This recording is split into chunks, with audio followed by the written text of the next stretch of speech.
Howdy, welcome back to the channel, everybody, where we go in search of wildlife photography. I'm Doug Wallace for the Wildlife Gallery.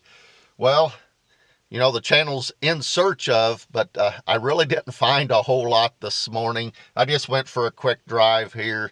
I believe the spring migration for birds heading back north coming to an end here in central Missouri. Over the last week, it's getting harder and harder to find things. So anyways, that's what I'm finding. I got lots of things going on that I really need to concentrate on anyways. But what I thought would be kind of neat today is I'm going to do a ON1 excuse me, an ON1 Photoraw review and an edit. I was looking through some other SD cards from last week. I always keep them for a while before I reformat them. And I think we'll do a white-tailed doe photograph that I got. It's not going to be a complex edit or anything like that, but I'll be able to show you how I use DXO PureRaw and then ON1 Photoraw to do the final edit on a wildlife image. And I'm not, when you see this, when we get in there, this isn't a how-to video. It is a how Doug does it video. There's lots of ways to do stuff, guys. So I'm not saying that this is the way to do it. What I'm saying is this is the way Doug does it, and hopefully there's something within what I'm doing that'll help you with your wildlife edits as well. And if you're considering using DXO PureRaw or ON1 Photoraw, maybe it'll show you that these are pretty good programs. I'm not sponsored by either one of them. I have paid to be able to use both of these programs, so we'll get that out of the way. This is not a ad for DXO or ON1 Photoraw, but it'll be a good review of both of them and then how you could edit a wildlife photo using these programs. So let's get inside the house. We'll get my computer and stuff set up and we'll edit this white-tailed doe photograph.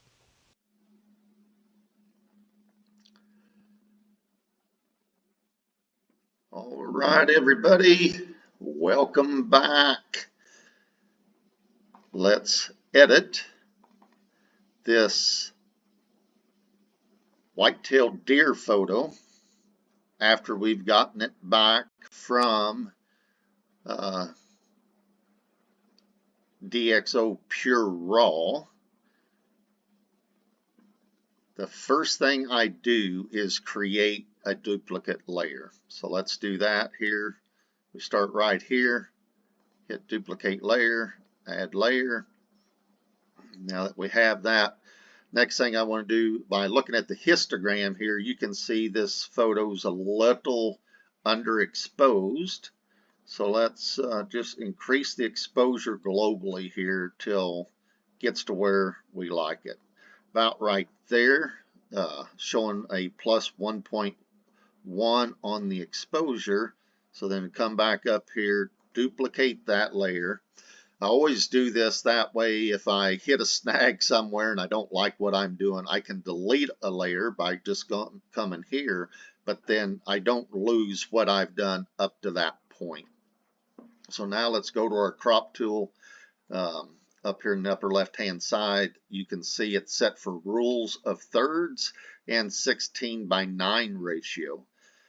We certainly don't want this other deer's rump or its tail in here. We want to just make this here, this white-tailed doe's head, the subject of our photograph, excuse me. So as we start playing with this, it's always going to keep the rule of thirds ratio in the 16:9 as well. So it doesn't matter how tight we crop that. Let's take a look at that. There we go. I kind of like that right there. So we will duplicate that layer as well. So now this is where we're going to start all of our adjustments, either on the background or on the doe. I always separate them. And if you remember, warm tones come to the front, cool tones recede. Well, bright and darker exposures kind of do the same thing in my book. So That's why you've seen me do a global plus 1.1 exposure first. And now what I'm going to do is select the background by using the Super AI tool here. It's called Super Select AI. And as we hover around our background, it selects it, turns it blue. Now we can right click, hit adjustment. It's going to create a mask. And now we're going to be able to work on everything but the deer. So now what I'm going, my intent here is to darken the background so that our deer stands out more. If we come up here to the show and hide masking options, click on it, we can come down here and view our mask, and naturally black conceals, white reveals. We can use our levels adjustment here, and we can tighten up around our deer here so that the mask goes all the way around the deer. May even bring feather up just a little bit. Take a look at it. That looks good to me. If we had some things that weren't being selected, we could always hit the refine here tool, make sure we're in paint in mode, and then we could just highlight the edges of your subject, and in this case the white-tailed deer, and we can go around there and it will just tighten that mask up around your subject, making sure everything except for your subject has been selected.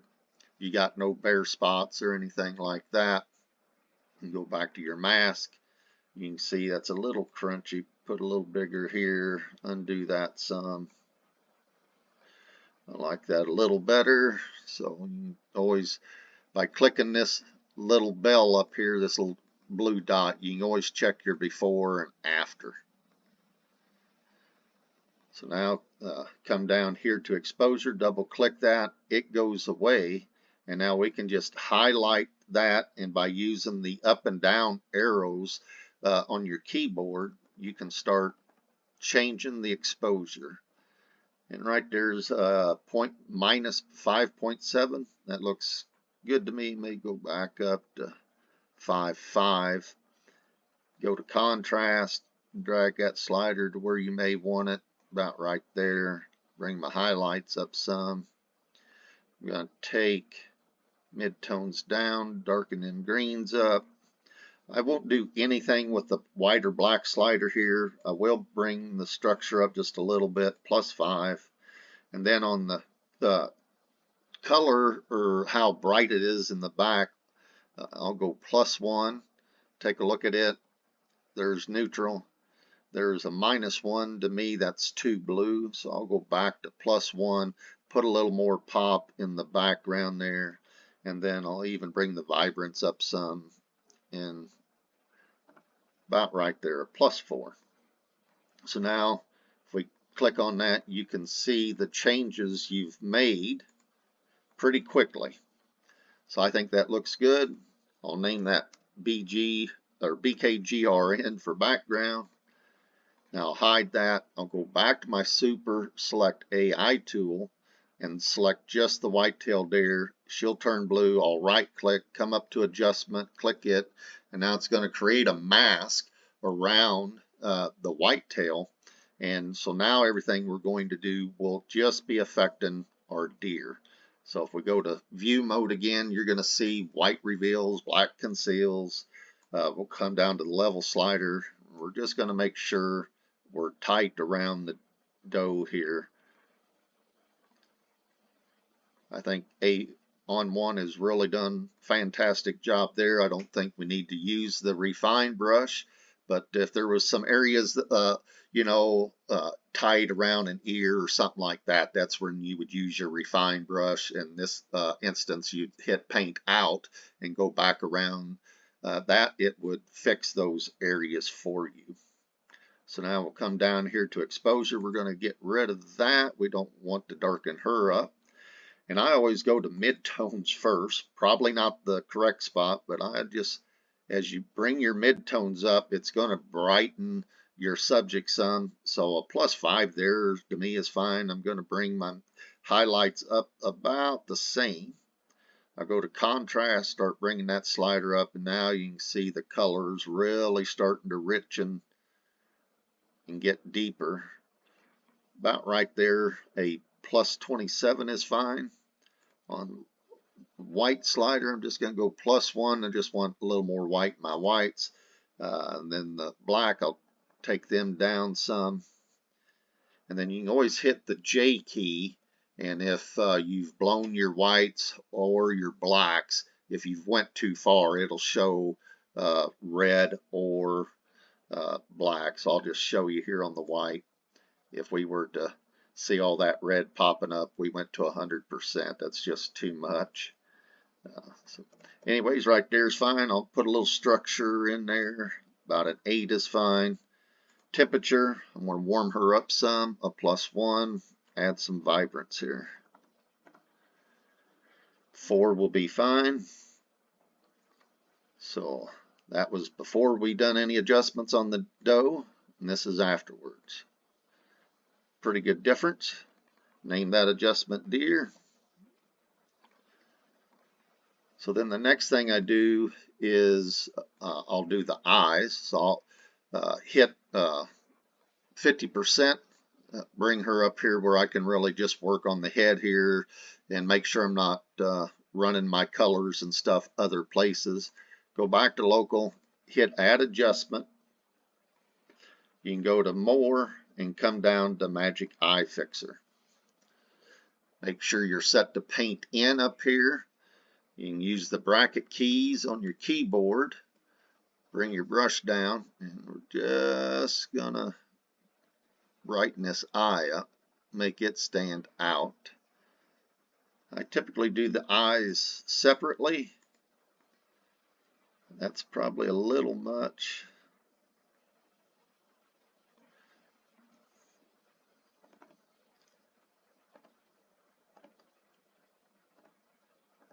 About 90 is about where I want that. So you can see by turning that on and off how bright that eye is. Name this one right eye because that's her right eye. And then we'll hide that adjustment, go back here, hit adjustment again, go to more, and we will hit magic eye fixer again. Make sure you're set to paint in. And now we're going to do the left eye. You can see how much difference that is.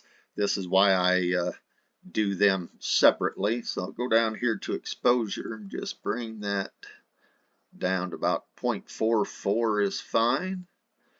But now it's a little duller than the other eye. So I'll come down here to temperature. Run that up to a +2. And I'll add a little vibrance to that. So it's pretty close in my book. You can see it. But I'll probably take the opacity down to 90. There we go. Looks good to me. Name it left eye.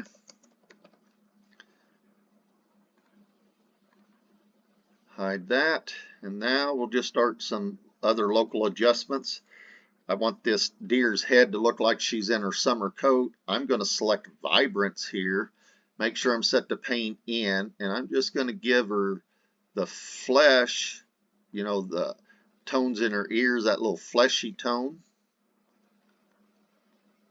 You can see the difference it's making inside her ear there. You can see that tick.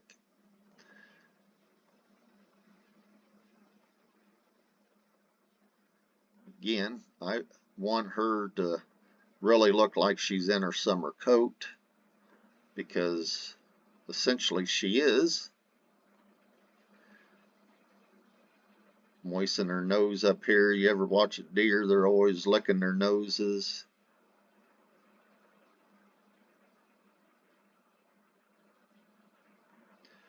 You can see what we've done here. Just minor adjustments. Alright, hide that one, go up here for another adjustment. I want to add a little detail in around her eyes, make these eyelashes and stuff just pop some. You can see the black in her ears here pop when I run this across. Again, she should look like she's in her summer coat. This is just going to help. Right around her ears, you can see those black lines just really pop there. The whites will too.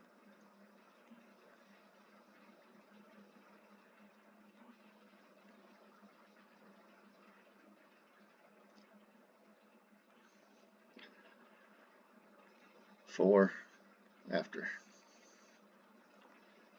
Alright, that's pretty much it for that. We'll hit fit so that we can take a look at the entire deer. So now we'll go to effects. The next thing I want to check is a sunshine filter. See what it does. So I like that. Brighten that up some. This little gearbox right here, if we select it, and it's going to show you your blending mode, normal, and then you can apply it to just certain areas or to the entire scene. We're going to leave all, but we'll click on blending mode, and as you go up through here, I really like what color, really like that. But let's see what the others do. As you toggle up through here, it gives you a preview of what that blending option is going to do to your photograph. But I like what color did. There's luminosity, color. Select that. Maybe just a little too much. Bring it down to about 86%.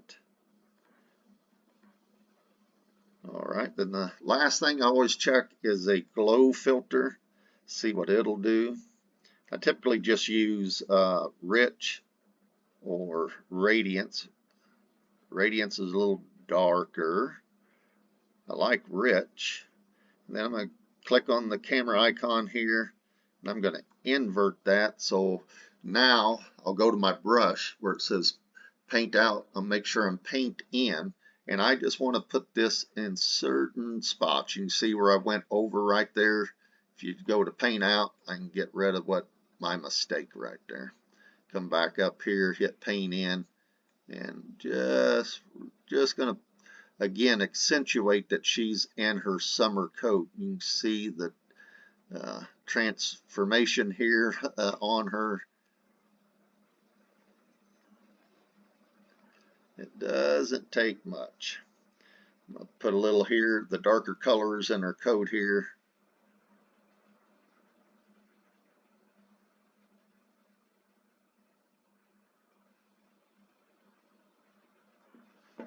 And we're going to bring the feathering of that out some. About right there. Bring the opacity down to about 91 there.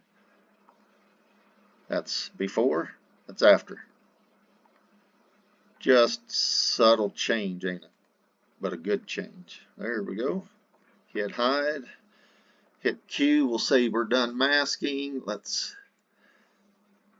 So there we have it, everybody. A finished white-tailed doe photo in ON1 Photoraw. So there's the before. That's what we started with. This is what DXO sent us. Now here's our finished product. Pretty good transformation, if I do say so myself. And we've done that by adding layers and using mask to do just certain spots within the photograph. And this is, I kind of like that.